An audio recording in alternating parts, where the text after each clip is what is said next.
He said, no, Brandon, it sounds like a good deal. So I did it. I spent $150,000 that I did not have, not my money, equity Well, from you property. borrowed your equity. I You borrowed my equity. leveraged. So Yeah. fourplex number one, every penny of it bought fourplex number two. Mhm. And this is the power. And this is, I think, maybe the heart of this whole live stream is that one asset buys another, buys another, buys another. If you can just will yourself to get the first couple, just Mhm. will yourself to get the first couple, it will have a dominoing effect, and your assets will continue to buy assets for you. And that builds the legacy. That will retire you. That will change your family legacy forever. If you're just willing to do the hard work on the first couple. And Yeah. literally for me, it was just two. The third Yeah. one was paid for by the equity of the second one. Welcome to the She's Got Assets Real Estate Investment Podcast. I'm the host, Shona Lepis. Follow along as we unpack and demystify real estate investment strategies through expert interviews and personal experience. From how to find off-market deals to creative financing to long-term and mid-term rentals, we aim to educate and inspire others to gain financial freedom and generational wealth through real estate. And as always, please subscribe so you never miss an episode. We really appreciate reviews. It helps others find us and just helps us get found. Okay, we're live. Hey everyone, this is She's Got Assets. I have my partner in crime on. Just he's like my person to gripe to in real estate. Just Yeah. We haven't started that business yet. But so yeah, the gripe line for landlords. This is actually going to be a podcast and a live stream. So if anyone's tuning in, we really appreciate engagement and feedback because we're kind of like DJs talking to ourselves here. So please chime in. We'll do Q&A. Brandon's awesome. He's like a real hustler. He has a great story. Definite definition of an entrepreneur. Has built a great portfolio at a pretty young age, very creatively. I had him on once before, Brandon, and we're always talking. And I think you're doing things the right way. You're doing all the strategies, but you're also focusing on buy and hold, which I think is really important. So you want to just do like a quick intro and we'll dive in and just get going. sure, yeah. So I started purchasing in 2019. I was 25. I'm now 32 years old, and I house hacked the single family only because I didn't know any better. I really at this point I was such an amateur.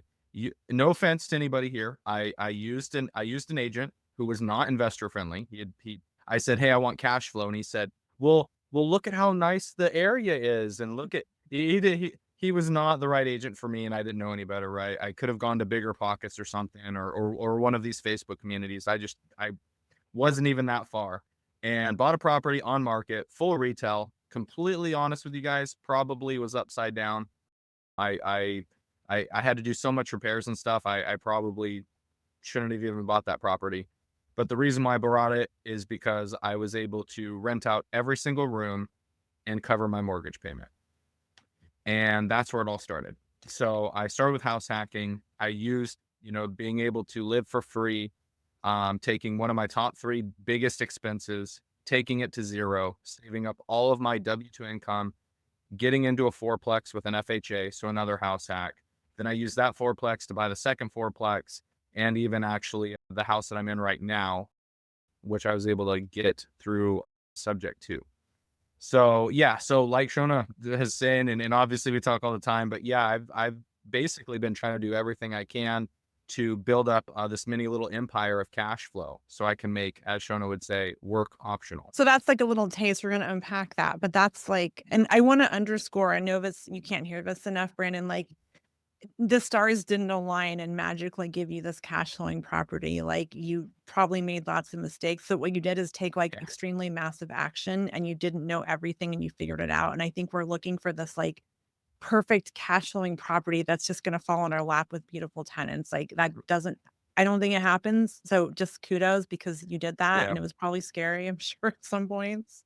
Oh yeah, absolutely. Yeah. I mean, when I bought the house, I had $20,000 to my name that I saved up vigorously from being frugal and working 7 days a week and doing landscaping and all kinds of crazy stuff. I was in a sales job, and all the salespeople were drinking energy drinks. And at the end of the day, I'd come collect their cans, and I would take, and people would laugh at me just like that. They'd laugh at me, and they're like, "Oh That's my God, amazing. yeah, you're making like $5,000 a month plus bonuses and stuff, commission, right? And you're collecting cans. Like, what's wrong with you? And, you know, and anyways, I saved up $20,000, 13,500 of that went to the down payment. So I had, what was that? 6,500 left to do any type of remodels and get it rent ready. And yeah, super scared. I even asked my mom, I said, hey mom, just in case this doesn't work out, can I borrow some money? And she said, absolutely not. So, so I had to make it work. And so far I think I have. So I just want to underscore that, right? Like you saved up and you got in and you did everything you could to get that Yep. kind of, and it is like, I remember, yeah, I moved from California. I had a basement. I was terrified of that basement. Like I was just like, I thought there was boogeyman down there, right? I left Home Depot in tears, super just, I mean, like, and I think house hacking, every investor I've talked to it was having a roommate for me. Did you know the term house hacking when you got started and you're like a lot younger? I don't know. Was that a term? I don't know if I feel like I heard like rent by the room, and I don't know if I heard house hacking or not. I don't remember. I mean, I know I was, watching Bigger Pockets and all that other stuff that people were doing. I don't know if that was, as cool as it was, now. And now what does Pace Morby say? Co-living or whatever, right? So it's been rebranded and rebranded, but essentially the point is maximizing the value of a property, right? When people buy houses now, they say, hey, can I build an ADU? What can I do? Like, how can I maximize value? And for me, when I bought that house, the very little knowledge I had, I said, how can I maximize value? And that was rent by the room. And that allowed me to cover my mortgage, which was very high. You know, interest rates were like 4.3% back then. So still very lucky, right? But I mean, back then, I was making 65, 70K, right, on W-2. And my payment was like with PMI and all that other stuff, right? Because I didn't put 20% down. It was like almost $2,800 that I had to pay for. And I was just like, wow, you know what I mean? I don't even know how the mortgage lender did it, because I'm pretty sure that's higher than that. What is it? Whatever metric they're supposed to use. Like, what is it? 35 or 40% of your income or something. And so, yeah, it was really close. I almost didn't qualify, but yeah, I immediately did everything I could, made it rent ready. And then of course, within the first month, the shower clogged up and it was leaking. So I had to like spend a bunch of money and fix that. And oh yeah, I mean, it goes on and on, but yeah, I mean, I had a bunch of stuff. I think within the first 72 hours of my tenant being moved in, I asked for permission. I said, hey, can I come down and fix this thing that you asked me to do? She said, yes. I went downstairs because I was living upstairs. It was a split level house, and her dog was there, and her dog was barking at me all crazy and stuff. And then it got silent, came up to me, and I thought it was going to sniff me. And then it actually bit my leg. Yeah.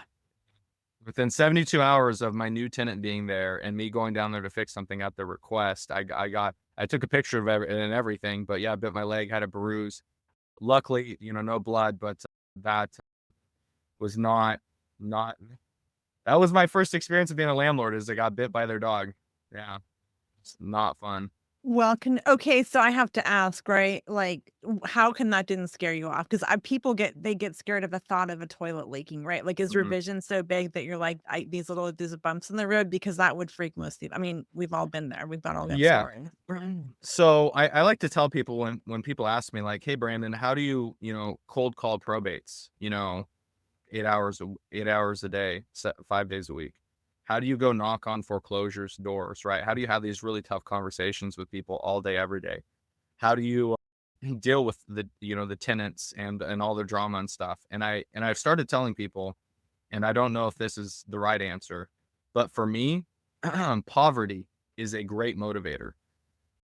I came from a single family background, living in a trailer park, never wanted to do that ever again. And I said, well, I'm just going to do whatever needs to be done to move forward, right? So single family, with mom, only child, no other, real family.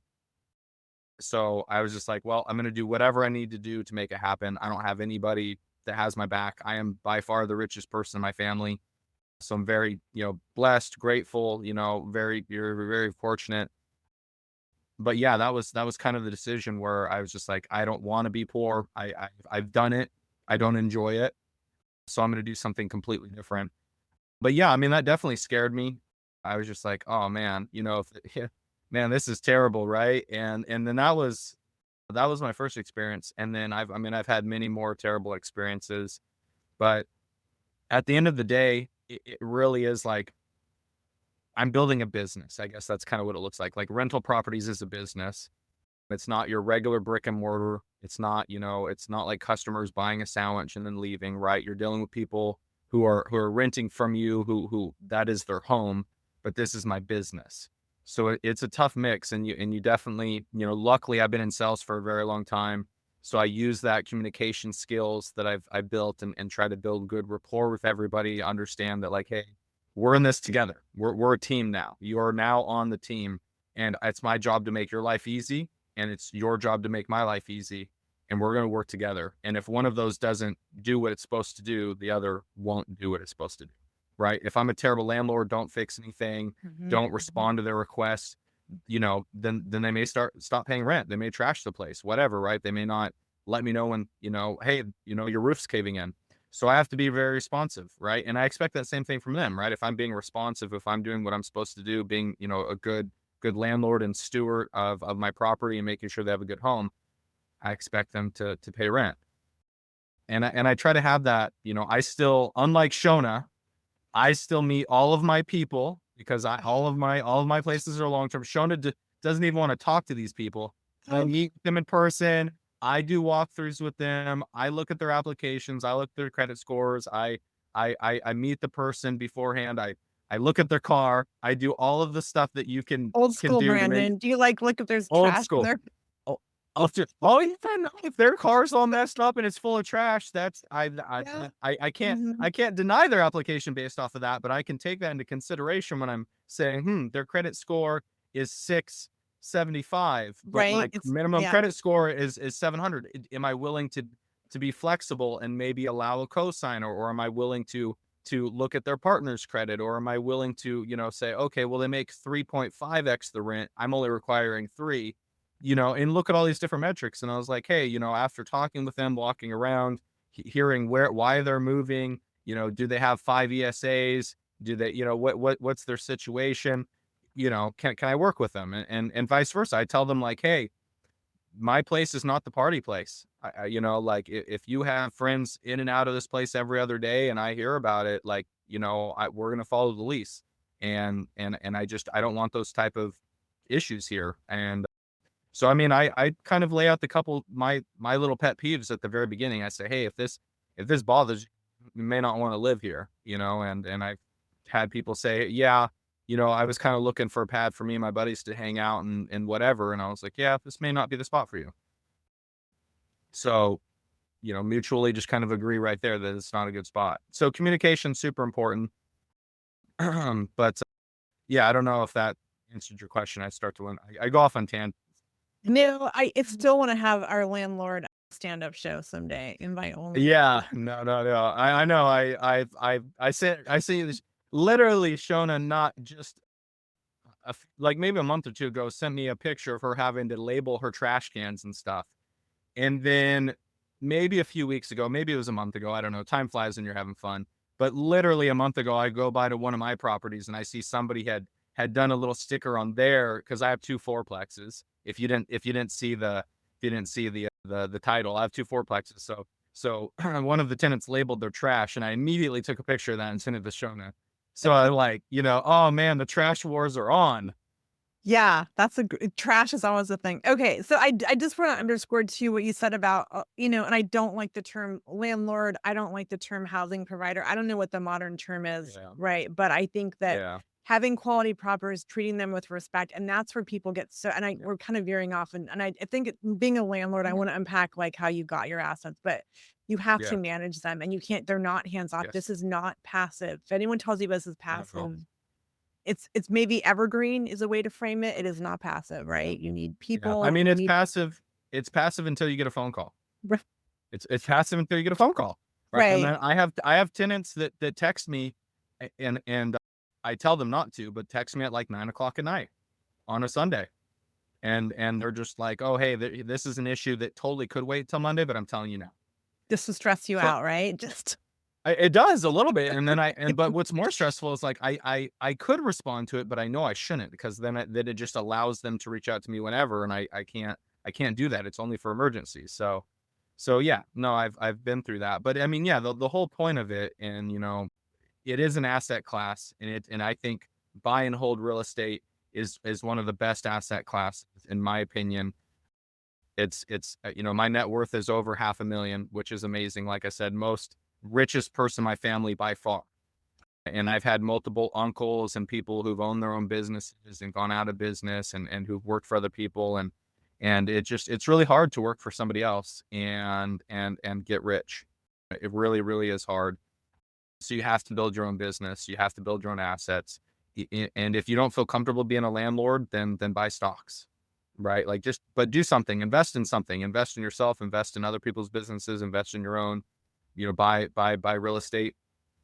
But I think me and Shona like have proven that me and Shona are completely different. She's from California. I'm from Oregon. She has a different model with midterms. I have a different model with long-term rentals. It all works. It all makes money, but it's all work. For sure. And I think just when you're looking at like your asset and how to like what your exit is, like flip it, sell it, hold it, the scale of there's a long term, there's midterm and short term, and level of effort is all different. And with midterm, you have a higher caliber guest typically, right? You can really systematize it, but you have more turnover, right? With long term, your cash flow isn't nothing to write home about, but the more doors you have, right? So you really need to Yeah. understand the nuance. And if you are going to go with one of those, like work with someone because there's a lot of nuance and you want to learn from someone else because like I think we're self-taught, right? I mean, I've done like strategy, but being a landlord, I literally ran and I bought the how to be a landlord book. It was like that California, I forget. Anyway, I was like this really thick book and I'm like, I need to learn. Oh man. Well, you got one up on me. I literally was I was by the seat of my pants. I remember I bought my house and I just deal with like problems one at a time. I was just like, okay, save up money, improve my credit. Okay, then go find a property. Then go through the process of buying it and fixing it, and buying it and then actually closing. And then at that point I said, okay, now I need a tenant. How do I go about that? So I think I had a tenant within 2 or 3 weeks, and I don't even remember how I did it. I don't know if it was through social media or Facebook, or I just called Did you use somebody who like, Craigslist? I put ads on oh yeah, Craigslist. oh yeah, Super random absolutely. people. I Mhm. didn't background check. I didn't even know what that was. Yep. Yep. Yeah, I know I made all those mistakes. I didn't do background Right. checks. I did. Luckily, I did find somebody who said, "Hey, Brandon, you need to have lease agreements in place." And I said, "Cool. Where do you get those?" And I found one, Northwest Multifamily. I think they may have changed their name. I can't remember, but yeah, they do forms, and then there's Tenant Tech or whatever. So yeah, I just downloaded random forms. I didn't even know. I was just like, look, maybe that one, maybe that one, maybe that one. I just clicked and paid like $100, and there was just a bunch of forms printed off, and I just handed it to the tenant and said, sign all that. And give me a deposit, give me first month's rent. I didn't do a background check. I didn't do a credit check. I made sure they were employed. That was it. Which is something, right? But I think the key, Yeah. we've both been successful as having systems, and you have got to screen extremely well with whatever strategy, midterm. I mean, short term, obviously not because you're going on the Yeah. platform, but I'd rather be empty than not screen because I've done that. And the one time I did it, they had a really good story and I bought it. And guess what? We got close to like having to go through legal stuff. So yeah, it's Yep. just so critical. Yep. Uh, 100%. So like, I mean, just have such a fear of that being a landlord. And to me, I think what makes it, I have like a vision. I know that I'm building something, right? And I think you have to keep that in mind because this isn't easy. But the sooner you start holding an asset, you get appreciation, you get cash flow. If you don't start though, you're always going to be Yeah. scared of it, right? Yeah. And that's what I like telling my story because I literally used agents. I bought a property on market. I literally think I got a bad deal. Like I bought a house for 400,000 and it needed work. Like I didn't negotiate any type of deal. This is what my realtor told me, and I don't even remember his name. Even if I did, I don't want to like bash him. Hmm. But he, when we got the list of the inspections back, and I said, hey, I want a bunch of credits or I want this or that or whatever. he said, well, let's not scare them away. Let's just ask for like the three major things. And I was just like, okay, so you don't think we should ask for any type of like discount or anything? He's like, no, just ask them to fix the three biggest things you're concerned about, which we did. And of course they used, the three things that I did, they fixed super crappy jobs. They found like the people off of Craigslist who did a crap job. And then we came back we came back to inspect that stuff. And I was like, what is this? And he was like, well, they fixed it. We didn't tell them how to fix it. And I was just like, geez, man, this is awful. And anyways, yeah. And basically I think he just wanted a commission and he got it. And, yeah, but I was just like, if everybody's concerned about like buying a bad deal to start with, I really think I did. The only metric that I used was, will the rent Yes, cover right. will the mortgage? I didn't do cash on cash return. I didn't do equity. There was no equity. None. I think I was probably overpaid for the property. But you're not buying for equity as an owner occupied, right? That's not really what you're just looking to, if you can live for free. Well, now that's- you should. Now you should. Yeah, You like should, if yeah. like I would tell anyone, if you don't if you want to be an investor, start with owner occupied house hack. That's how Yes. and then you do not need Yes. equity for that. That is the Yes. most, For sure. that's how you get in Yeah. there. That's what every investor, like, they had the light bulb, their rent was paid. They're like, oh my gosh, why would I do anything else? It's like, I Yeah, mean, no, absolutely. Yeah. I know everybody who isn't a landlord, if you just have your regular old house and you're not getting any like rents from that, or if you're a tenant, the first is the first of the month. Everybody dreads the first of the month. Me as a landlord, we I love love it. it. I love it. Thousands of dollars. Right? Over, I mean, I'll say over $10,000 Mhm. every month comes into my pocket from other people because of rents. So I love the first. When I I can't hear wait. that, Brandon, I'm like, for the amount of doors you have, that should be double if you were doing a different strategy. I'm just saying. Oh, yeah, right, for sure. Like Yeah, well, midterm. I said over 10,000. I didn't say how many. Yeah, Right. No, I'm it's just over kidding. No, that's 10,000. amazing. Right? That's like Yeah, the best yeah, feeling, right? And that's the yeah, thing, but yeah, you didn't know what you're doing. So for like, okay, anyone, I want to like unravel your story, but like for yeah. anyone that's like does not own property, like you have to start somewhere, and there's like the Yes, down payment is smaller. You can get conventional yes, financing. All of our properties were on market. I didn't know what investing yeah, was. My first house was like stated income. I had no idea how amazing that was. My mortgage guy was like, "Don't you make a little more?" I was self-employed. It was stated I said, wait, what's your income again? What was that? When you said, was that a 25,000 or something, just super, just like not even, I probably didn't even really qualify, right? Because I was self-employed. I was a designer in California. Like yeah, I literally made no money. I had clients. It was like dial-up days. I'm like, "Hey, I'm going to Portland, guys. Can I still work for you?" And I got him a little webcam. yeah.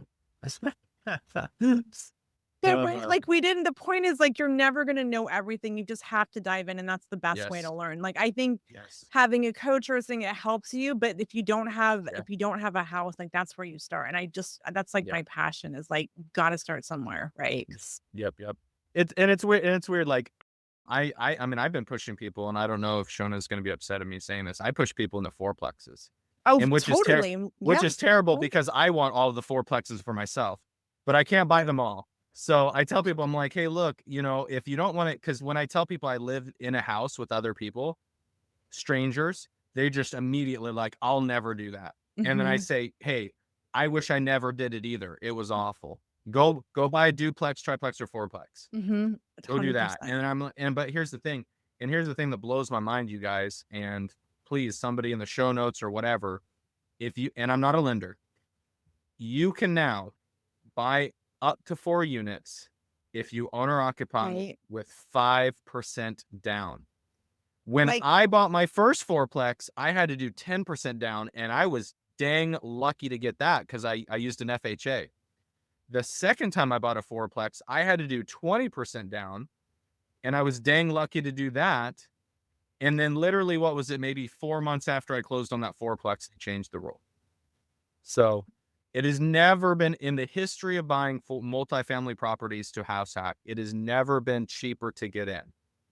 And they count that income towards that debt to income, right? Like, I mean, it's like that is we're in this Yes. golden opportunity. If anyone has kids, like, oh my gosh, when my kids go to Yep. college, I'm like, guess what? Yep. Landlord 101, you're rent to Yep. your friends. I'm like, Yes. that's, and like, that's a really good point. Like, I remember being single, me and my cat. I had this random guy. He just played video games. He'd come down to boil water, but I got like the best roommate. And I had very awkward interviews with random, mostly guys, right? And I was just Mhm. like, oh my God. Like, but I knew in like somewhere that this was smart, right?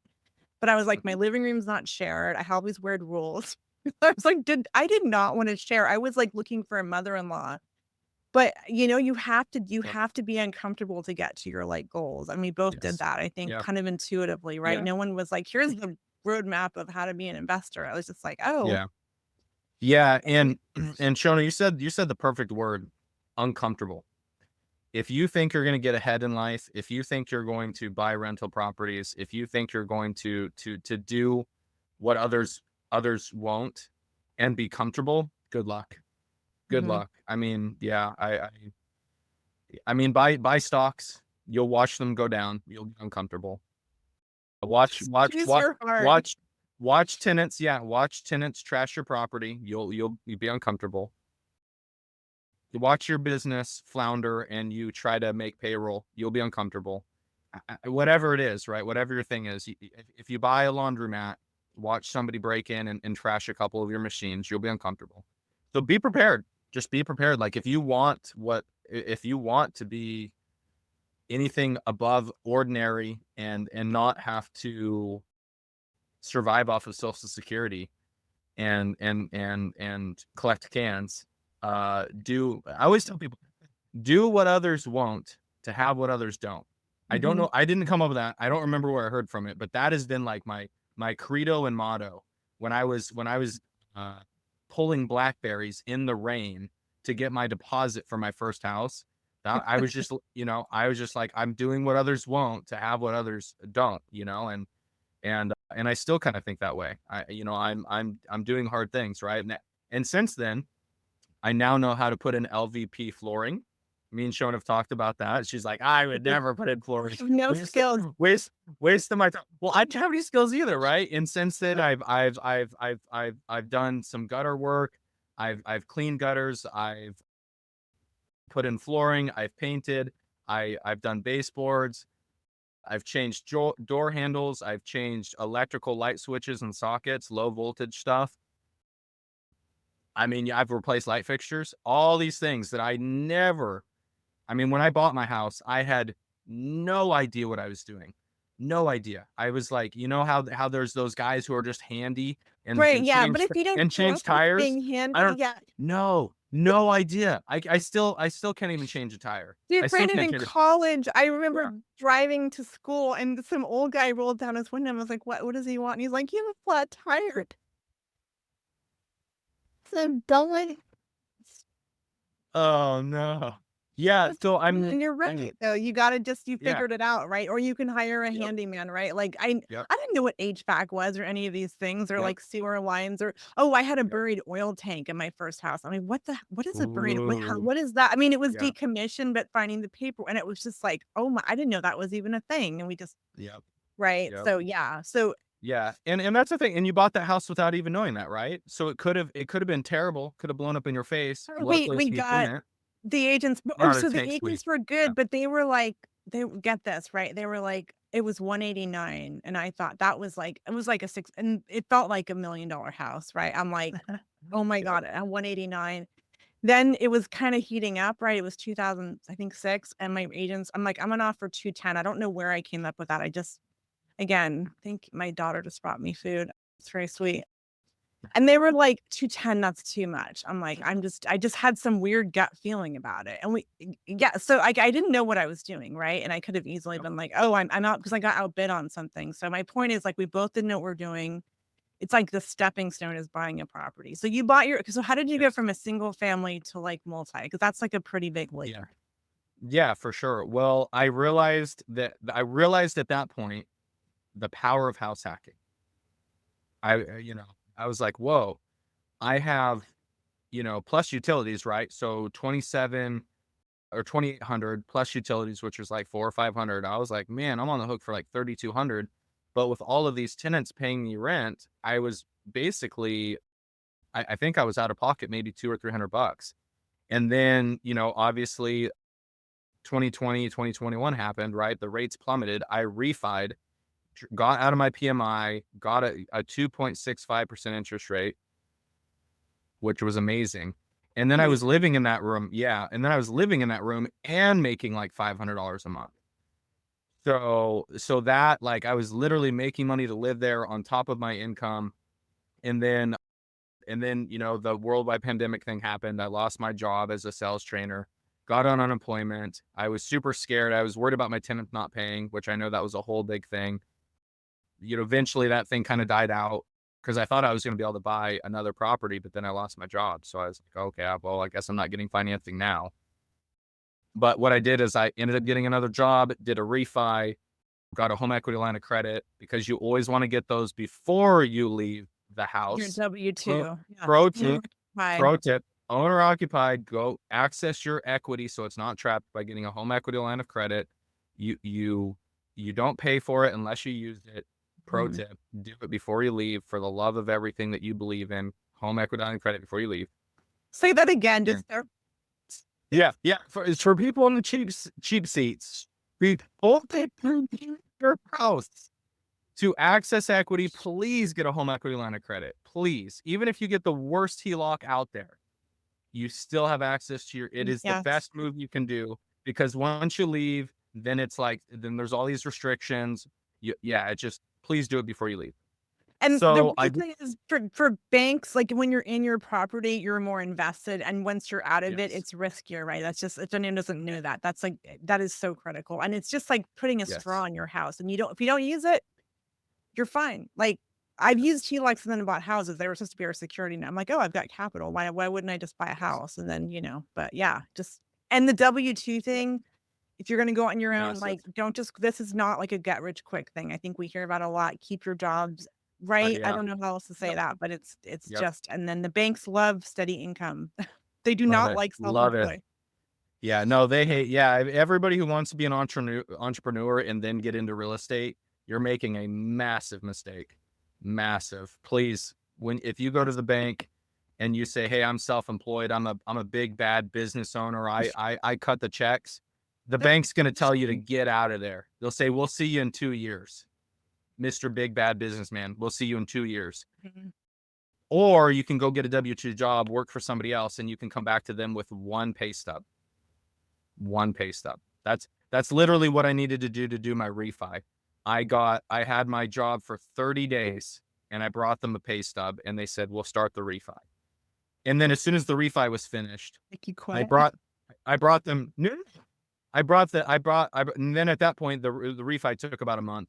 Then I brought my 2 pay stubs to the bank to do the HELOC process. So I was only at that job for 60 days and then I did a HELOC. And then once that finished, which took about another month, I had 3 pay stubs and then I got pre-approved to buy the fourplex. So you just, like, you were 30 days. Yep. Like you were that you had. Did you get a job just to get that refi? Was that your end goal? Absolutely. Yeah. See? Like anyone listening, like W-2, he always say it's like a dirty word. Sub-3. Yeah. Right. Yeah. Interest rates were sub-3. If I could have bought 1,000 properties, I would have, but I'm poor. So I only got what I could get, which was 2 properties. So I got one, I refied 2.6%, 2.65. And then I used all of the money I saved from being on unemployment, not being super frugal, getting money from my tenants and I had already saved. I maybe had like $15,000 or something like that. And I was ready to go buy another property. Then the pandemic happened, lost my job. And I was like, well, okay, I guess I'll buckle down and see what happens. But unbeknown to everybody, prices skyrocketed. Interest rates came down. Insane. Yeah. Prices skyrocketed. It was unbelievable, right? And I was like, whoa, okay, this is crazy. So I was sitting back, watching the market, everything that's going on. I knew I wanted to continue house hacking, but I knew that I didn't want another single family. I didn't want to do that again. So I started looking at duplexes, triplexes, and fourplexes. And then I just, for some stupid reason, I said, well, I talked to my lender and I said, is there any difference between owner occupied on a duplex or a fourplex? And she said, no. She's just like, I mean, the loan's the same, the FHA is the same, the down payment's still going to be, well, there's one difference when you're using FHA. There's the sustainability rule. So with duplexes, there was no sustainability rule, which means if you could afford it, you're good to go. But with triplexes and fourplexes, basically it's weird. It's almost like commercial where they looked at the property. Could it sustain itself if you weren't there? So anyways, very difficult to do, but I was able to get a fourplex with an FHA loan. And trust me, everybody was just blown away. All the agents I knew, all the investors, all the lenders. And that's normally a single family loan, right? Is that or depends? But I mean, typically I think people use FHAs are for people with not that great credit. And it gives them a low down payment, but my credit was fine. It gave me a low down payment. And it was the option to own or occupy a 4-unit. So that I just talked to my lender, and that's like, what's the cheapest way to get me the biggest asset? And she said, well, you'd FHA and you'd need to move into it. And I said, move out of my room into an apartment? Yes, I would love that. Oh my God, yes, right. So I did not. I did not. I said, hey, it's been real. It's been fun. Wasn't real fun. I'm going to go get an apartment. So yeah, huge step up for me. I was so grateful to not be living with strangers anymore. So it was great. And at the end, I was sharing a bathroom too. I was sharing a bathroom because I was living in the main or the primary. And I was like, I could rent this one out for more. So then I switched spots with somebody. So somebody got the main room for like $800 at the time. And then in the room I was in was only for $700, but I had to share a bathroom. And I was like, an extra $100 a month, but I share a bathroom. Okay, I'll take the extra 100. Right. I mean, literally I was just doing everything at $100, right? And I had to share a bathroom. Yeah. I mean, those like sacrifices, right, paid off big time. Yeah, absolutely. And so that allowed me to just save up a bunch of money. Then I used that money, and it's crazy. It still seems like a lot of money to me, but somehow, actually, I know I said originally like $15,000 or something, but I was way off. I think I was working for like another year, and I was living for free. So my entire paycheck, I was just saving basically everything. So I ended up with like $70,000 or $80,000 after a year. Cause like I was making, right, like $30 an hour, I was making $5,000, $5,500 a month. I did that for an entire year. I was saving everything, every penny. So I had like $60,000, $70,000 saved. And then when I was ready to buy, the 10% down was like $70,000. So I watched my bank account had 70,000, and then it dropped to like 5 because I still needed reserves. And that was rough, but that's what I needed to get into the fourplex. The first fourplex that you bought, right? The first one. Yeah. Okay, 70,000. Just to recap. So you house hacked, you were uncomfortable, you shared a bathroom, you collected cans. Blackberry. Lamb in the rain. Yeah. There's this whole hillside. This old guy just said, hey, there's this whole hillside that we never look at ever, but it's full of blackberries. I'll give you $100. What did he say? He said $20 an hour for 5 hours. So it was $100 Saturday and Sunday. So I made, $200 a weekend. And it was like an ongoing kind of gig. You were pulling blackberry. Yeah, he had me do that. And then I was helping a friend of his. And so, I did some different things, but it was a bunch of odd jobs, but so that, and that's how I got the first house. And then and again, this is really important. This was the whole, if this hadn't happened, I don't think anything else would have happened, right? By living for free, I was able to save up like $70,000. And I know that sounds crazy to people, but if you think your rent payment, take your rent payment out of your thing, right? If you're not paying $1,500, if you're not paying $2,000, if you're not paying $2,500, if you're not paying that rent payment anymore and you're putting that in your bank account, how fast will that grow in 12 months, right? So that's how that turned into like $60,000 because I wasn't paying to live at my house anymore. And that's how I got into the first fourplex. And then I just did what you're supposed to do, right? I raised the rents. As units became vacant, I remodeled them, got them to market rents. And then that took me about a year. I got Oh, and by the way, this is the awesome part, and why that sustainability rule worked for me was it was a 3% loan. So I have a 3% FHA, which is assumable because it's a government backed loan. It's assumable. So if I ever, and don't even ask me, it is terrible.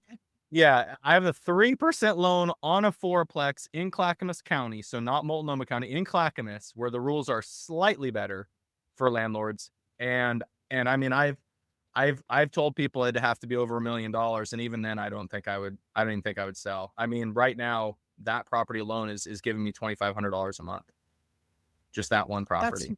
That's one midterm. Just saying. I always have to get that in. Yeah, I know. Why?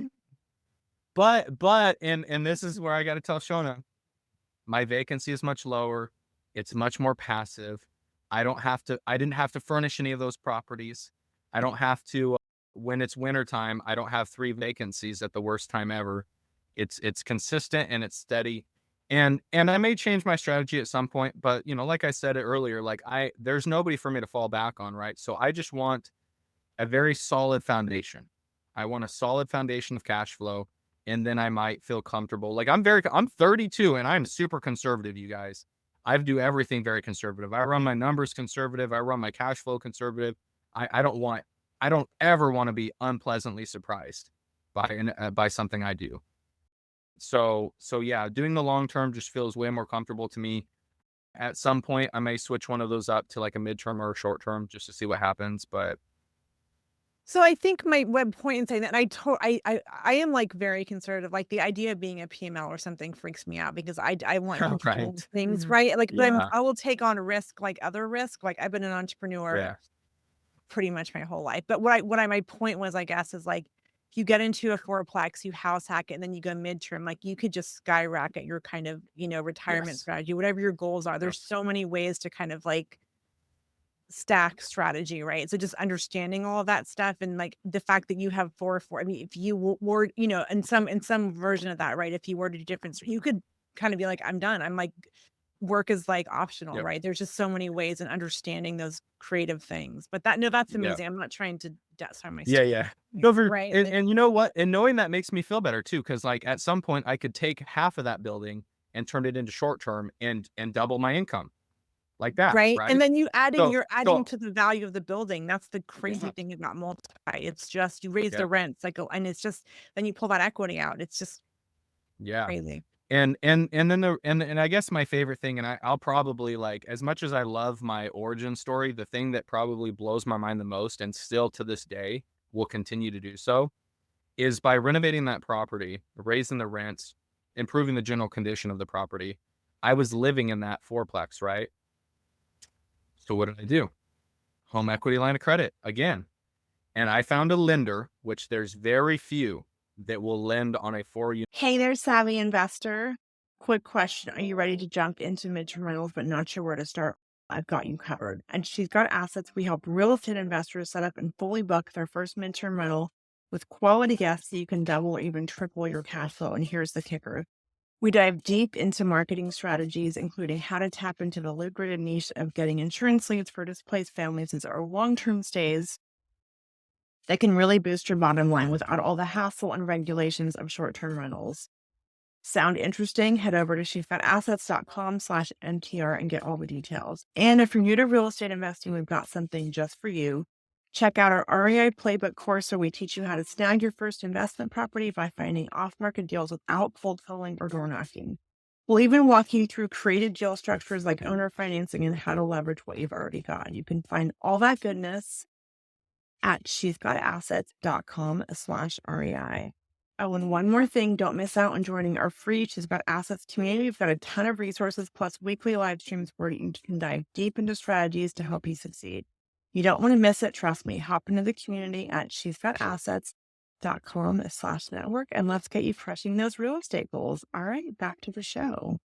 Unit building. I promise you, because I had a bunch of people.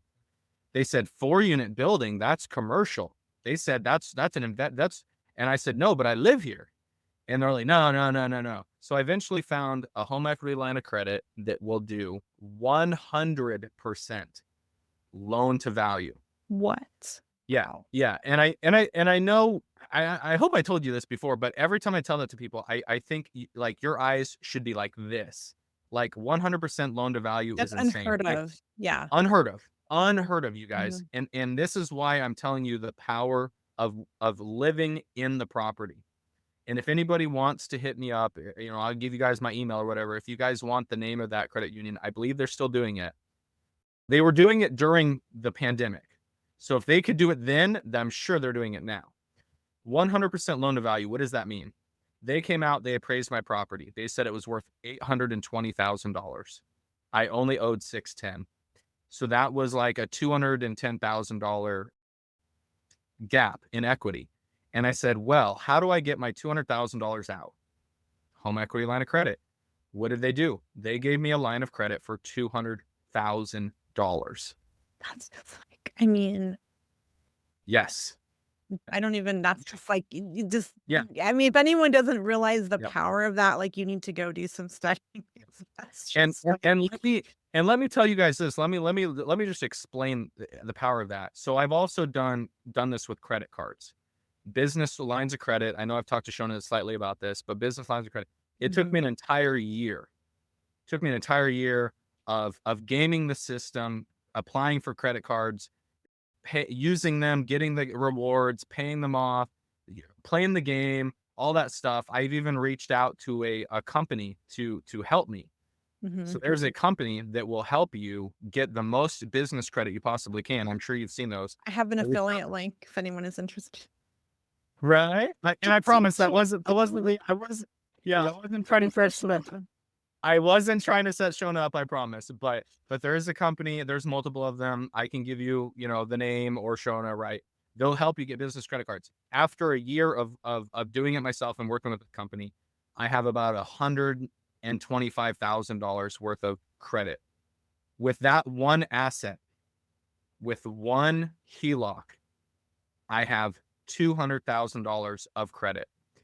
And here's the best part. Okay, if that wasn't amazing enough, you know what I did? I got pre-approved to buy another property, right? Because that's the strategy, right? Get a home equity line of credit. W-2, right? When you got pre-approved, W-2. right? And that's the key. Like W-2. it's Yes. very helpful to have that. The bank likes stability. They want to know skin in the game. They They love don't it. like risk. They do They not like love risk. it.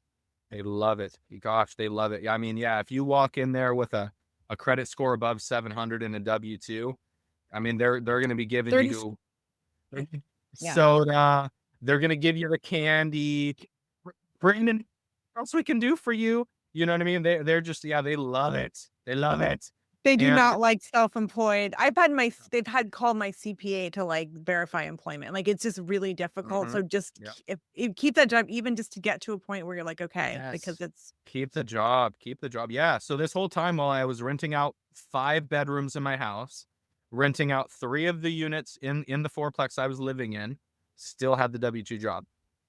So then what I did next, and I had to consult my CPA. Funny you bring that up. I said, hey, Troy, I have this home equity line of credit for $200,000. And he said, please don't buy a boat. And I said, absolutely not. a depreciating asset. Right? Yeah, he said, I said, do not buy a boat. He said, I will kill you, Brandon. Do not buy a boat. And I said, absolutely not. I said, there's this fourplex that I want to buy. And I'm pre-qualified for and everything, but they need $150,000 for me to get into the deal. That's 20% on this property. Because, and the reason why, well, hey, Brandon, you got 10% for the first one. Why couldn't you get 10% for the second one? You only get one FHA.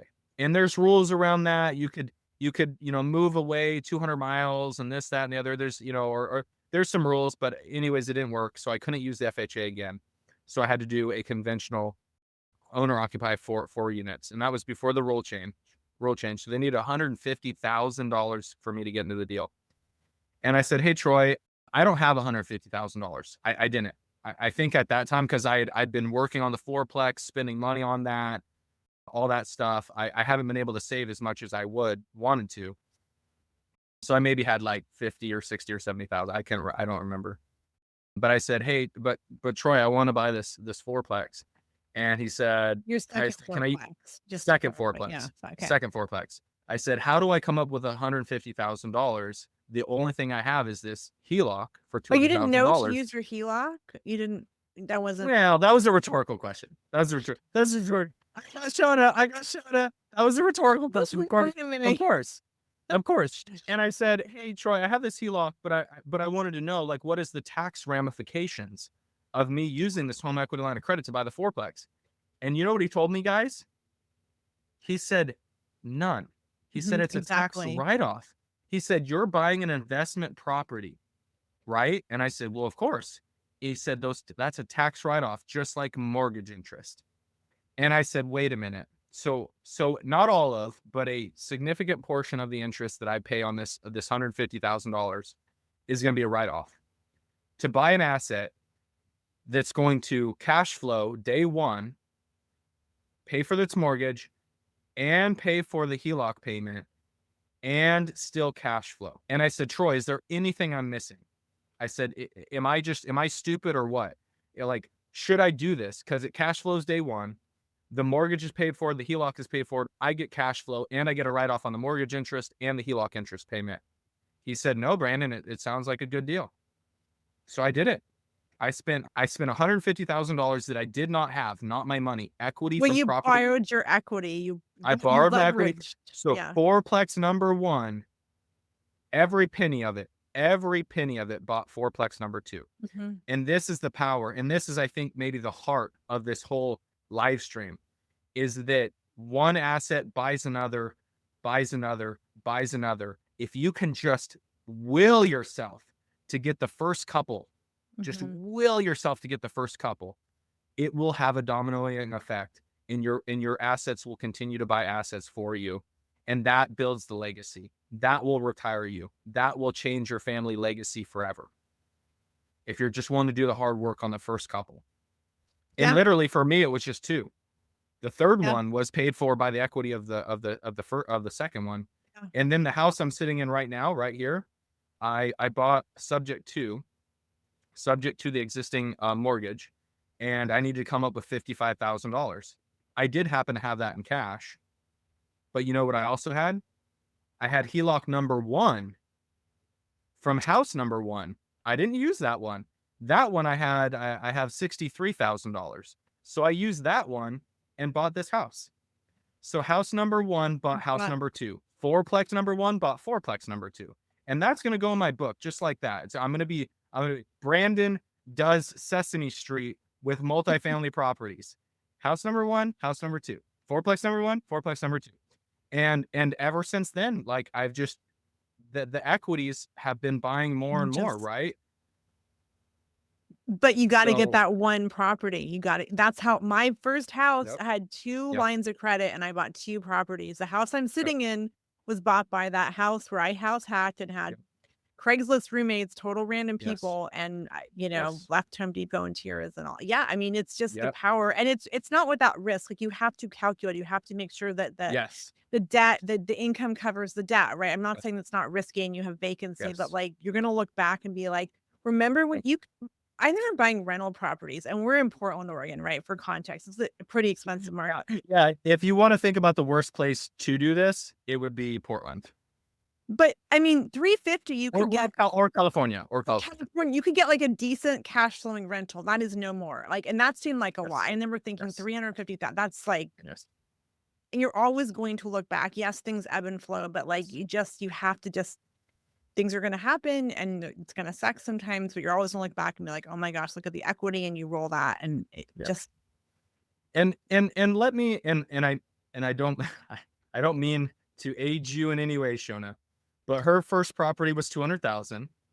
Mine was 4. right? Yours might be 6. Your kids might be 800. Are you seeing a pattern here? Are you seeing a pattern? It continues to go up. Right. Buy now, please. Buy Don't now. wait. There's always going to be politics. There is a window of opportunity, and there's always going to be some reason why we shouldn't buy. You just gotta like, as long Yeah. as the I had cash flows, somebody- don't buy stupid property. Yes. Don't buy like a Yes. double yellow line, crappy. Don't do that. Right. Yeah. You know what's so funny? I've actually said that to like a few people, Shona, when I tell them like, oh, I don't want anything on a double yellow line because that'll reduce the ARV like 30K. And And they were the like, what do you mean double? They're like, what do you mean double yellow line? And I'm like, high traffic, double yellow Right. lines, right? You know what I mean? Like, so they didn't even know that. And I don't mean that to shame anyone. I didn't know what it meant for a I long didn't time, know either. I didn't even know what but air that's jargon. That's real any of estate that, jargon right? right It's now. total Double yellow line, jargon. right? So people don't Yeah. even know that. But yeah, high traffic areas where you buy commercial buildings, whatever, right? Loud industrial stuff, right? People, you wouldn't want to live there. Why would your tenants? And use that as a filter. I'm like, if worst Yes. case, if something came to pass, could we move our family in there? The one property that give me pause had a homeless camps behind it, but guess what? They passed. I used to have to tell tenants, you know what? How do you feel about tents in the backyard? And it was a very uncomfortable conversation. If I didn't say Yeah. that, it would have. And you know what? It's passed. It was like a couple years of like, I've got a turnover there, and I've just got to. Yeah. And just for clarification, you guys, she wasn't renting to the homeless people. They weren't in her backyard. They were on the opposite side of the fence. Just over the So she fence. wasn't. Yeah. Yeah. But can you Not too imagine far. any of us, right? Can you imagine opening your sliding glass door and going into your backyard and there's a homeless camp right there on the other side of the fence, right? So tough sell. That would have probably scared me. So Shona is a beast. They were not okay, here's the thing, they were not there in my first property. So just really quick backstory. When I bought my property, the equity went up like 40K and I was just like, "Oh, this is insane." I went to the bank. I was too scared to do a refi. Like I knew on some level that's what I should do, but I didn't know any Yeah. strategy. Convinced a Yep. family member to buy a duplex and there were literal meth heads next door and dogs in cages. And it was like this is a great neighborhood now, but at the time, I remember still getting a note from my tenants, "Oh, guess what? The meth heads left." Handwritten note and, like, Oh my right? You God. just gotta see past that. If it's a Jeez. decent Yeah. neighborhood, you can't like, I'm not Yep. saying go after, like, but if you can see past Yeah. that, right? That's the Yeah, thing. definitely you want to invest in, and this is what I was told too. This is find the best neighborhood you can afford and buy the worst house in it. Mhm. Right. So I mean that's the strategy, right? Because it takes a while for neighborhoods to change, but they will. Could be for They better, will. for Yeah. worse. But you never want to be the best house on the block. Everybody else's property values are bringing you down. So yeah, I mean, is there strategies? Absolutely. Is there a time for analysis? Absolutely. Like again, with my second fourplex, I didn't stroke the pen and just willy-nilly said bye-bye to $150,000. Like I did serious analysis. Like I wanted to make sure. I said, what are the rents in this area? What can I get? Like, could I move into it if I needed to? What's going on with the neighbors? What's going on in the neighborhood? What's going on with the city? What's going on with growth in the city? What's will it cash flow? What happens if my HELOC, because most HELOCs are variable interest, what happens if my HELOC goes up, right? What is that going to do Right. to my payments, right? Like what, I mean, I ran so many numbers, I thought my lender was going to drop me because I was just like, I want to know everything, right? Because that's $150,000 like that. For some That's people, that may yeah. not be a lot. To me, that was a lot. That is the most money to this day. 150,000 is the most I've ever spent in a single sit. I mean, we wired the money, but I I pressed like the to say wire, that the money. Yeah. Yeah. Yeah. Super yeah. scary. It was a scary Sending moment. wires, Yeah. by the way, is scary. I'm like, I don't wanna fill it out. Here's my check. Like, I don't Yeah. want that. I missed a number. No, that like, yeah, Yeah. those big numbers, it's just like, yeah, Oh no, yeah. but Oh yeah. well, and Exactly. here's the Right. thing, like, if you had sold that, right, you would have been taxed crazy, right? Capital gain. So let's just touch on like Yeah. this whole flipping, wholesaling, like what's an Yeah. investment, what's a job? Because I have a Yeah. soapbox. Like I think you agree, Yeah. but like what's your Yeah. point of Yeah. view? Yeah. So I think I can speak onto this. I'm currently under contract on a property that I'm trying to wholesale. So I'm wholesaling. I work with other investors. I JV. In fact, I'm working with another investor right now.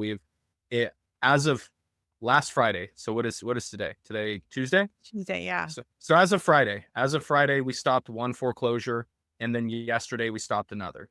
So I'm partnering with another investor. They reach out to me because I'm door knocking foreclosures. They reach out to me. I partner with another investor so we can get the foreclosure stopped and we can disposition this and all that stuff. And when it comes to wholesaling, that is a job. That is 100% a job. As a wholesaler, your number one job is finding people who are in a distressed situation that are willing to sell below market value. And advertising, advertising, marketing, marketing. That's all you do. And then And you get a sales lead though, right? and And sales, sales. right? Then I had Yeah. to convince these people to Right. trust me because I basically said, hey, you're going to lose your home. The guy on Friday that signed with us was going to lose his home on Tuesday. Today. He would have lost it. His auction date was 9 a.m. today. And I had to convince him to trust us that like, hey, I'm the guy that will stop this for you and I will help you, which is tough because they're getting door knocks, they're getting letters, they're getting texts, they're getting phone calls. Everybody's trying to tell them that same thing. Mhm. So, So why did so he, like, yeah, believe you? How did you frame it so it, like, because it's a very yeah, scary thing, right, to be in that position? yeah. I mean, I just told him and I brought on my partner. I said, hey, look, we've done this before. We do this. We're investors. I own properties. It's here in Happy Valley was that property. And I Mhm. said, hey, look, I've been to your property. This is an amazing property. We're gonna have no problem stopping the foreclosure. We have the forms. We know exactly what we need to do. We have attorneys ready to go that we'll pay for. Like we're solid, we got this, And basically it's just building rapport, right? That Mhm. wasn't the first time I talked to that guy. He actually Mhm. called me back. He said, Brandon, I got, more papers. I wasn't able to solve the problem. I appreciated talking with you. I appreciated you giving me advice. I need your help. And I said, no problem. You know what I mean? I'm glad, thanks for reaching back out. I'm glad that you decide, try everything you can. This is what I tell people. Here's my door knocking strategy. Hey guys, I want you to keep your property. As an investor and as a fellow human being, As I human, yes. never, I never want somebody to lose their property. That's the last thing I want. But if there's no other option, I'm here to help. But I tell people, I said, beg, borrow, and steal from friends and family. Mhm. Donate plasma, donate blood, rob a bank. If none of that works, and I tell people that jokingly, I hope nobody You would ever say, does that. like, call the But bank and negotiate? I mean, or do you just yeah, I are mean, I they tell people, beyond yeah. me to tell them? I Are mean, they well, I mean, yeah, I mean, I tell people all that. I'm like, yeah, you can do a loan mod, you can do, you can, try to do payment plans with, if you're behind on your mortgage, if you're behind on your taxes, there's different strategies. But yeah, I mean, like I tell people all that stuff, but the problem is they don't typically do it. They just don't. They're like, I mean, to get into foreclosure, at least here in Oregon, you're 6 years behind on taxes. 6 years to get to the point where I knock at your door. Mhm. So that's, I mean, they had all the time in the world to figure it out. Mhm. And then with the mortgage thing, right? You get a notice of default. So you're 90 days behind. You get a letter. Then you go into pre-foreclosure, you get more letters. Then you go into actual foreclosure, you get more letters. And I mean, that's a long process. That's over 6 months Mhm. of non-payments, not working with the bank. They can't get a hold of you. They're sending documents and notaries taping things to your door. I mean, it's crazy. And then eventually, then you get like, hey, your auction date is set, for a month or two down the road, and basically, figure something out, or we're gonna auction your property. Mhm. So but yeah, so I mean, that's a job, right? I'm cold calling people, I'm marketing, I'm doing sales. This is a job. So that's my job right now is to So how find off many market calls do you make properties. a day? Because I know you're, like, at it. Yeah. How many Yeah. calls? I typically like a good day, if I'm really locked in, probably 100 a day. That's what I strive for. That's my goal. Because I'm not gonna talk to 100 people, right? I Mhm. may Mhm. be lucky to talk to 20, So but for I'll leave anyone voicemails, leave listening, text messages. yeah, Yeah. you wanna dabble in wholesaling. I don't think you dabble in it. I don't know what your point of view, I mean, No. it's No, right? yeah, I talked to one person on Facebook. I have a lot of people. I'm now kind of a pseudo guru, and I have people reach out to me all the time because they see me talking about the door knocking, the cold calls. I have people reach out to. In fact, this Sunday, 2 days ago, I had somebody from Facebook drive around with me in my car while we door knock because she was just like, "Hey, Brandon, I want to see what you're doing," and so I made a little post about it, but I was just like, "Yeah, if you want to now," and now since I made that post, I have two more people that want to drive around with me on the weekends and door knock foreclosures. So I'm gonna have to start charging these people. I I don't mind helping people and stuff, but yeah, I had one person not 2 weeks ago. They said, "Hey Brandon, I tried wholesaling," and I said, "Well, what'd you do?" And they're like, "Oh, I made cold calls." And I said, "How many did you make?" And they're like, "Oh, I made maybe 20 or 30." And I was like, "Oh, was that a day?" And they're like, over a period of a couple weeks." And I said, "No, man, I'm making 100 a day." They got people in the Philippines and Pakistan and Egypt. They got call centers of hundreds of people making hundreds of calls a day. Like you're not competing. You're not even, if you're not spending money on marketing, if you're not door knocking, if you're not cold calling, if you're not hiring people to help you do these things, if you're not doing mailing campaigns, you're not even in the game. Not even in the game. And it is a full-time job. You know, that foreclosure that we stopped yesterday. Okay, this is maybe even more of a crazy story. This guy called me at 3 p.m. and he said his foreclosure was today at 9 a.m. So he called me at 4 p.m. yesterday from a 4 door knock. p.m. yesterday. And Yeah. that's Yeah. the Yeah. timeline. 4 p.m. yesterday. And he said, hey, man, I'm trying to call my bank, trying to call the mortgage people. I'm trying to get this thing paid. And I was like, well, dude, I mean, you have 2 business hours to stop your foreclosure. And I was like, it was today at 9. So that was actually, I know both of those properties were today at 9. I stopped one on Friday and stopped the other just this morning. So we got him to sign an agreement. We got all of the paperwork we needed. Because we have a really good relationship with an attorney. At 8 p.m. they were doing paperwork for us at 8 p.m. And then we filed it at like 9:30. And then we sent an email, left a voicemail to the proper people that do the auction stuff. And as soon as they opened up shop at 8 a.m. today, we were able to stop it because they got our email, they got our voicemail, they got all the paperwork.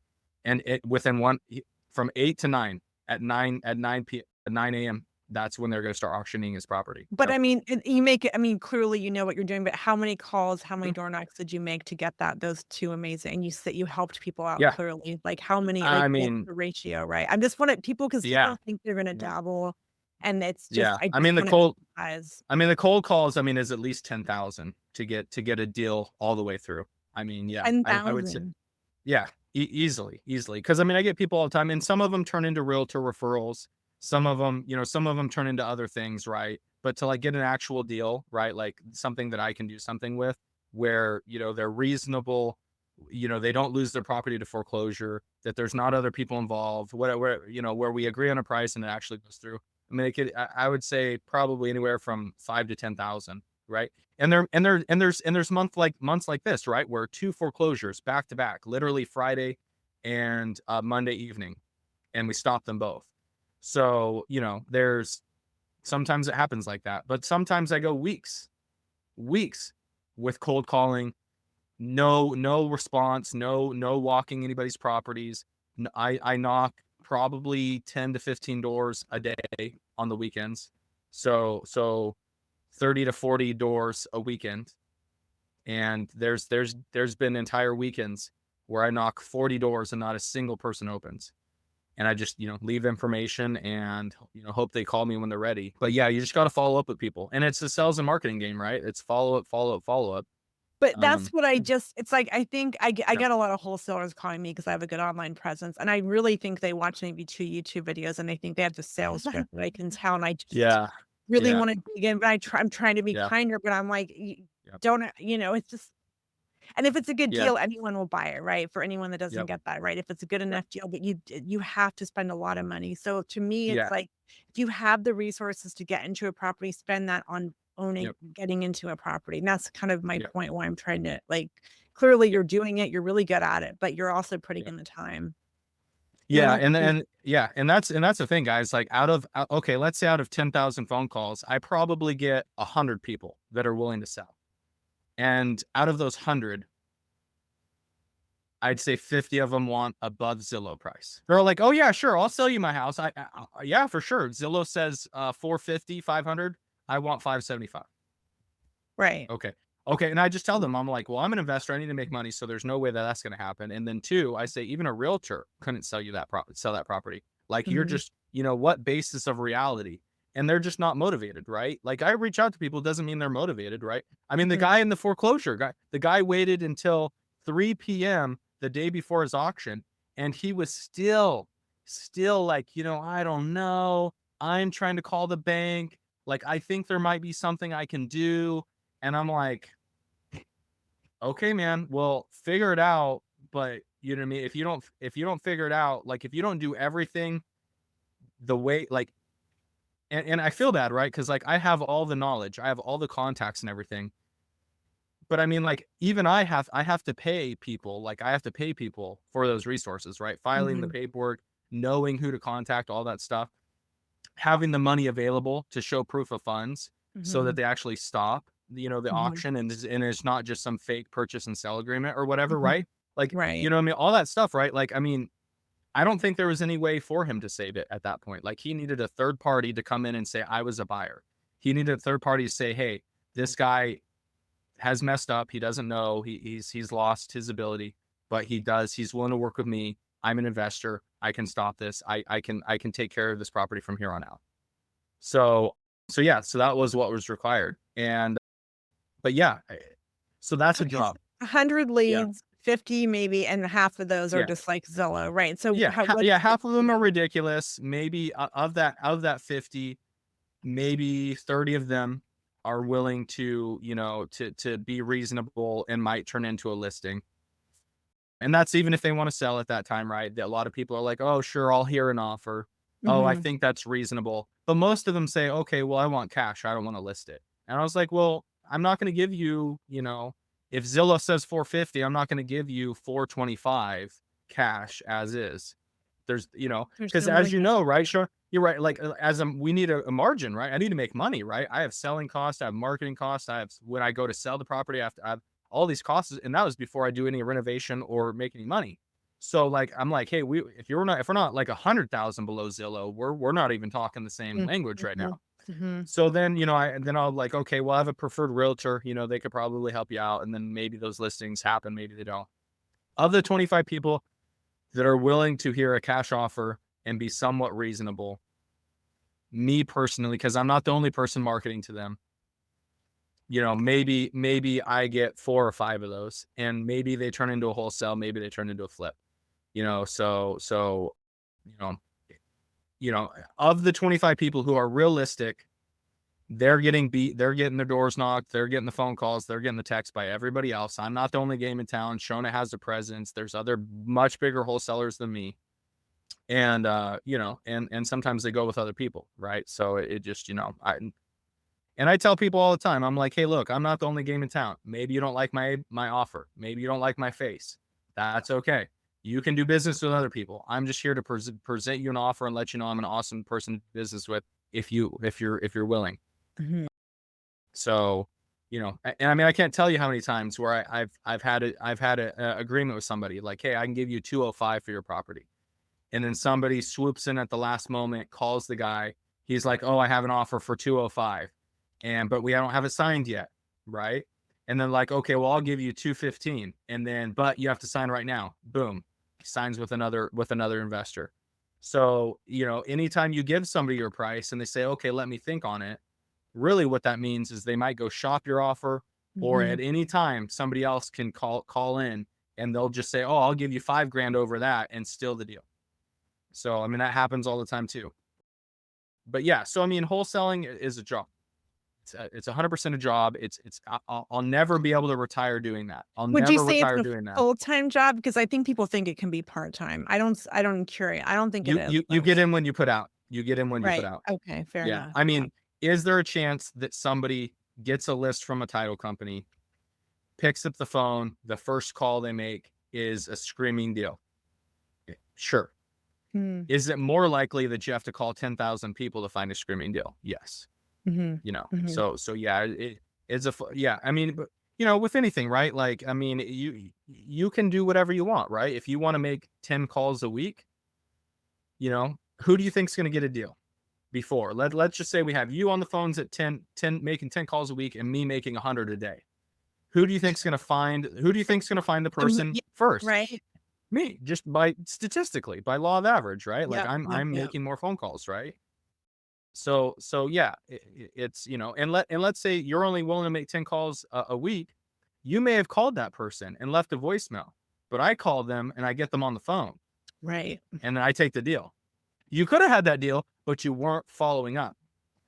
Well, and the other thing I think, like, you get a list of this distress sandwich, I like to call it. They Yeah. look motivated, but being motivated on paper versus being motivated in real life are Yes. not the same Yep. things, right? Yep. So, Yep. like, I and I can't tell you I can't tell you. And Shona, you've seen my posts. When I'm driving around, door knocking foreclosures and probates and water shutoffs and notice of defaults and code violations, when I'm knocking all these different doors and everything, I drive by just some absolutely garbage looking houses. Like houses that I think from the outside probably need to be torn down. Or not even And occupied or something. Yeah. even worse, are occupied.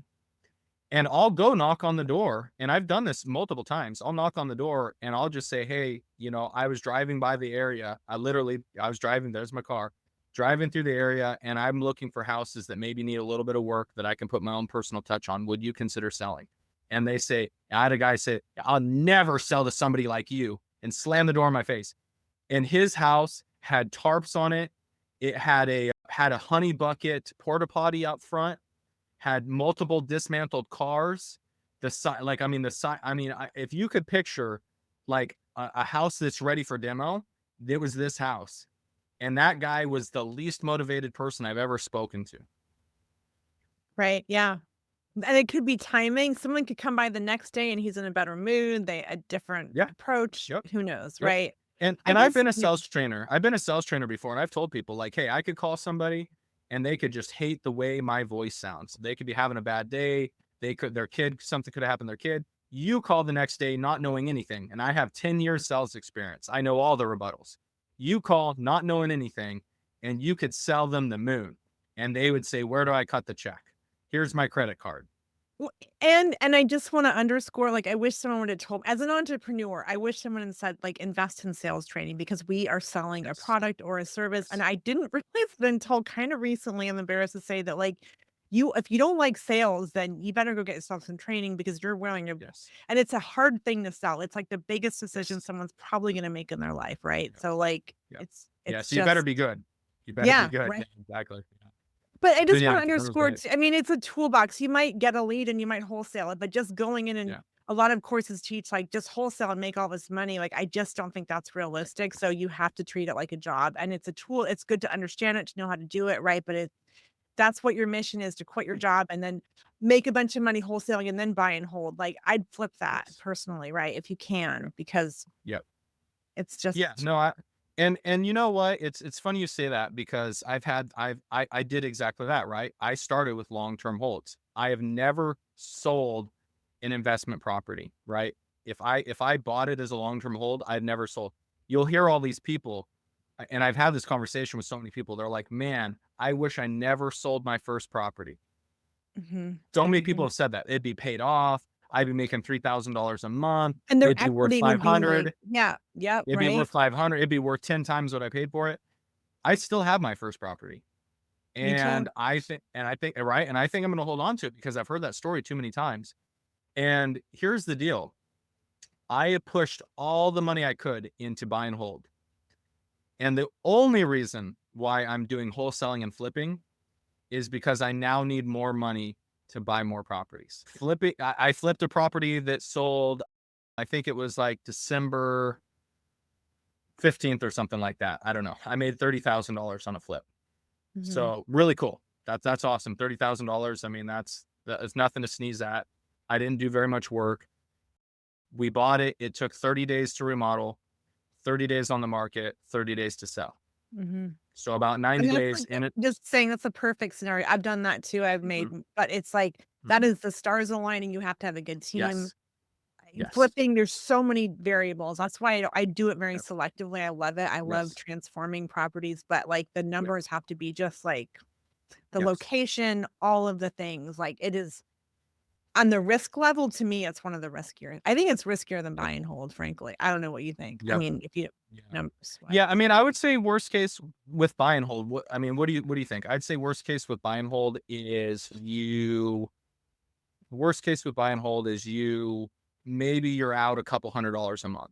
Let's say you lower your rent, right? You have to you have to feed it a little bit. Let's say you thought it would rent for 25, but only rents for 2,000. Worst case scenario. And it's maybe seasonal, right? Winter turnover. Right. That. And maybe during the summer you can raise rents or something, right? Or whatever, right? Or maybe, you try to rent during the winter time and now you're stuck with them for a year or whatever. But So yeah, okay. So $500 times 12, you're out that. That's worst case scenario with a buy and hold, right? I mean, and maybe there's repairs and stuff that have to happen, And right? the thing Stuff is, right. and also just the other, I want to say this really quickly. Like Yeah. when I had to replace I did a furnace. One time I had a furnace and I had like, I don't know, it was like some kind of pest issue and I put it on a credit card. Like there's ways to get Yes. creative. Like I didn't know Yep. how the hell I was going to pay for the furnace, Yep. but I'm like, there's ways Yep. to finance things. So you Yep. don't need to have all the reserves in the world because you're never going to have enough reserves to feel comfortable. I don't Yes. think personally. Unless, Yeah, absolutely. And no, and that's exactly what I did too. I had a furnace and a shower replacement. I had right, $11,000 that I was not expecting to come out of my pocket, and that's why you have 0% interest business credit cards. right. Um, Or not lines of credit, or then yeah, you can either, finance yeah, stuff, home right? I equity line mean, of credit, yeah, all that, or you can reserves, finance your cash furnace, you reserves, yeah, can make payments, like, yeah, that's the thing is you don't have to, like things are gonna yeah, break, but there's yeah. creative things, right? So Yeah, but so okay, so that's worst case scenario. You're out maybe $10,000 or $20,000 on your rental, and I'd say that's worst case scenario, unless you mhm. really egregiously make a huge mistake and the roof caves in or something. With a We don't flip, do yeah, exactly. You just don't do an inspection. You buy it sight unseen. With a flip, I mean, you could lose with seller concessions, with being on the market with interest. I mean, you could lose 50,000. I Mhm. would say like that. I would say, yeah, I mean, 30 to $50,000 swing can happen Well, worst easily, case, you can't easily. pay back your lenders, that's the worst case, you have Yeah, debt and you you get foreclosed can't on. Yeah, yeah. that'd be even Or worse. you Yeah, just then can't, like, you have yeah, holding costs and you can't I mean, there's no income to make those payments, right? Because 'Cause you're yep, planning and flipping it, so you have to, like, yep. rent it or Yeah, renegotiate. So, yeah. right, exactly. Yeah, and then you say, okay, I can't sell this thing. Now you turn it into a rental, and at least you're able to make payments, right? So Mhm. again, rental is a great strategy. If you lose on the flip, then you put a renter in there, and that might save you, right? But if And then you you have can. hard money or private money, you have to have thought ahead to be able to they may not wanna renegotiate. They may be like, 6 Yep, months is up, like, it's due. yep, What do yep, you don't always have that luxury, right? So that's why yep, you have to yeah, really be like, what are yep, my make sure you build that into your when you're getting a private money loan, the yep. option to extend, right? Like, Yeah, but flipping is super risky, yeah. Exactly, I so wholesaling is hard, flipping is risky. Honestly, I think buy and hold is the least risky, easiest right? thing you can do. Mhm. Right? Because you're probably sitting most people what kills me, Brandon, is people that owner occupy home, they wanna upgrade, and I'm like, "Just keep it and rent it." "Oh, I don't wanna be a landlord." I'm like, I just have to be like, "Okay, take a breath." Yeah. Yeah, okay, Hey, yeah, me just neither. I don't yeah. wanna be a Like, I landlord ne either, but oh, I also don't wanna work until the day I die. right? Yeah. Choose your heart. And actually, this is another little motivational, inspirational thing for you guys, right? Being healthy is hard. Being fat is hard. Right. Being Choose poor is hard. Being rich is hard, right? Like, choose your hard. I didn't make that exactly. up. I saw it somewhere on Instagram or whatever, but like all It's those things are right. Like thing. being a Mhm, landlord is hard, but being an employee is hard, mhm. right? Waking Being a up, having your renter boss sucks, yell at you. right? Like, yeah, you Yeah, rent being a to renter make sucks. Yeah. Yeah. Yeah, exactly. I remember when I was a renter, right? Trust me, I've rented from people and my landlord would come in and do their inspections and eyeball you like you're messing up their property and you know what I mean? And raise your rent and right, like all that so stuff, right? Like, I in fact, I'll never forget this. I was renting a 2-bedroom, 1-bath downstairs, duplex, kinda like what you do, right? mhm. From this guy, and there was a hot water heater in the second spare bedroom that I wasn't ever really using.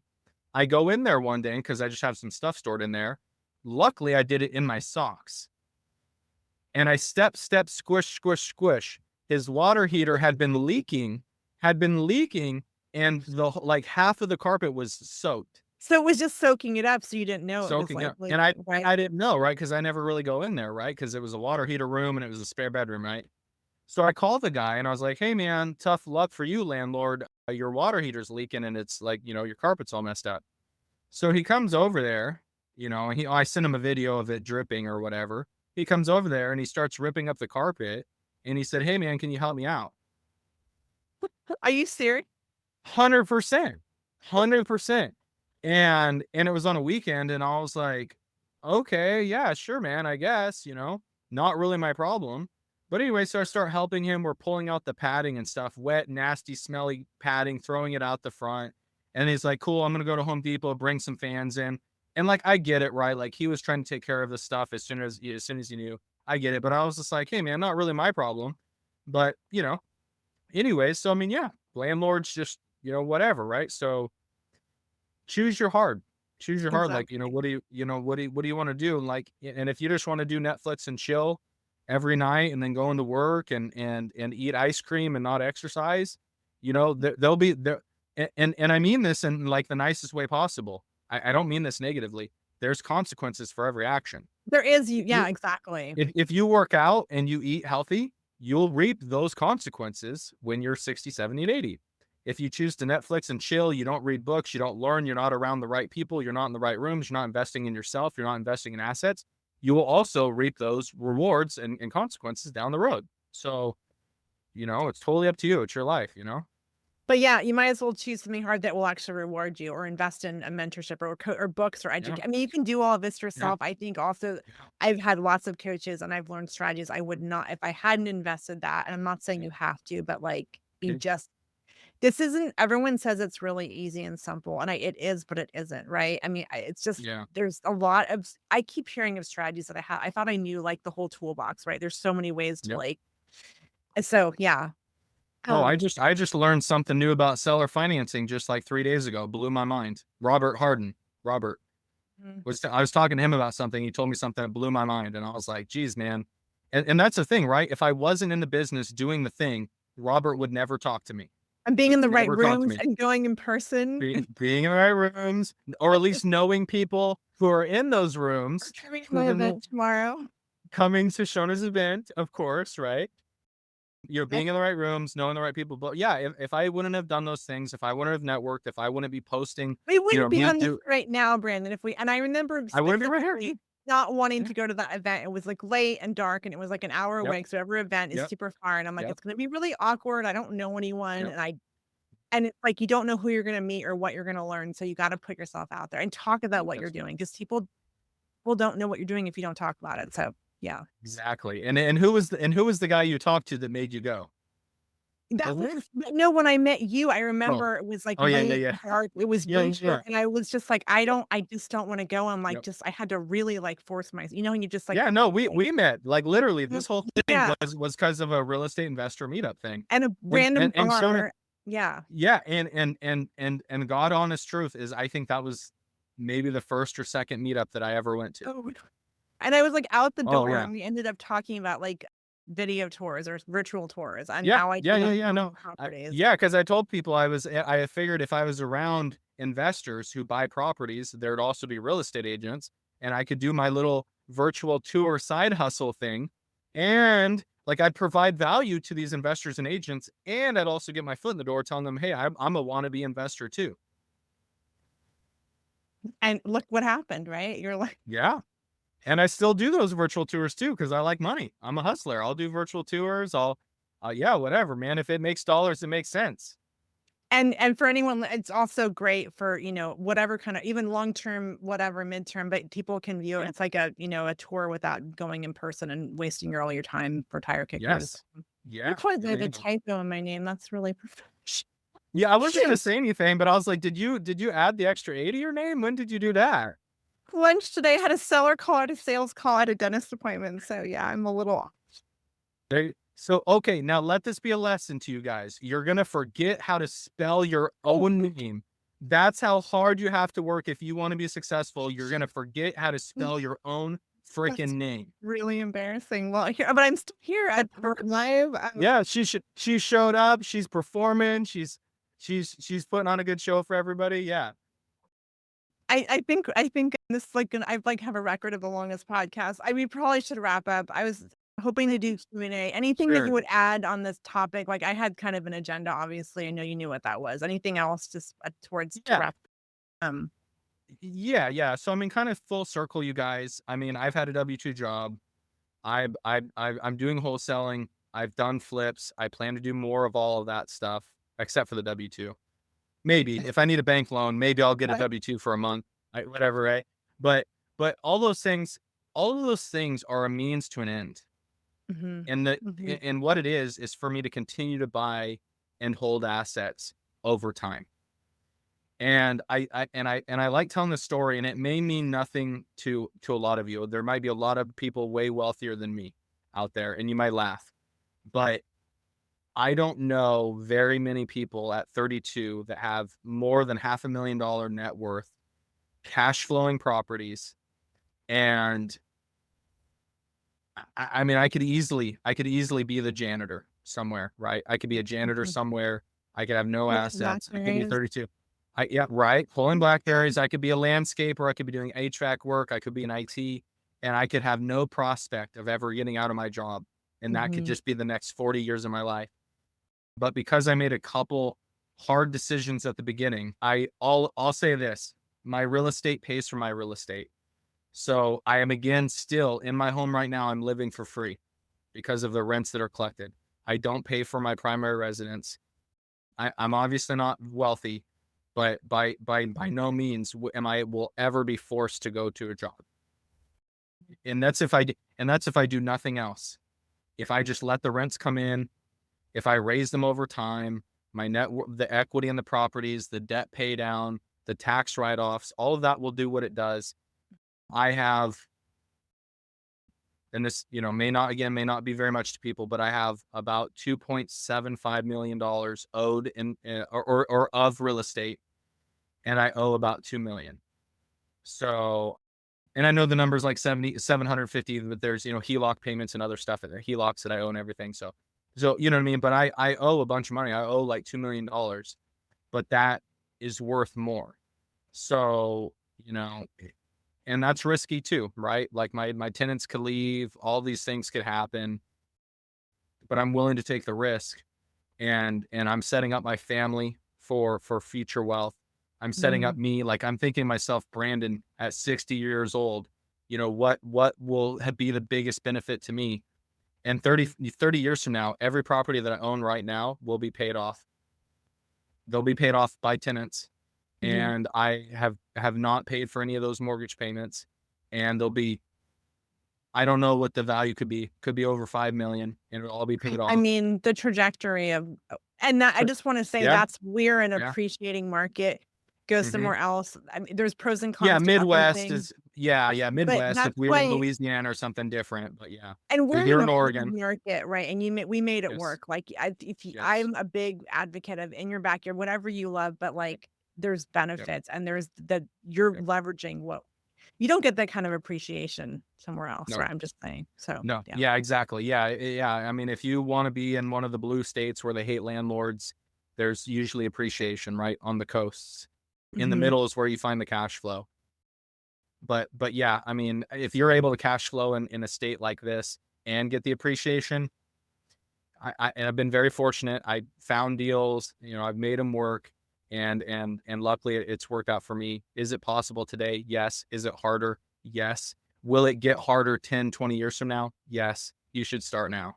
Mhm. Yeah. That But is yeah, wise. buying and holding is where it's at. I promise if I have $5 or $7 million worth of real estate paid off and I walk into any bank, I mean, Yeah. I I mean, mean, this yeah, it'll be a done deal. They'll give me anything mhm. I want.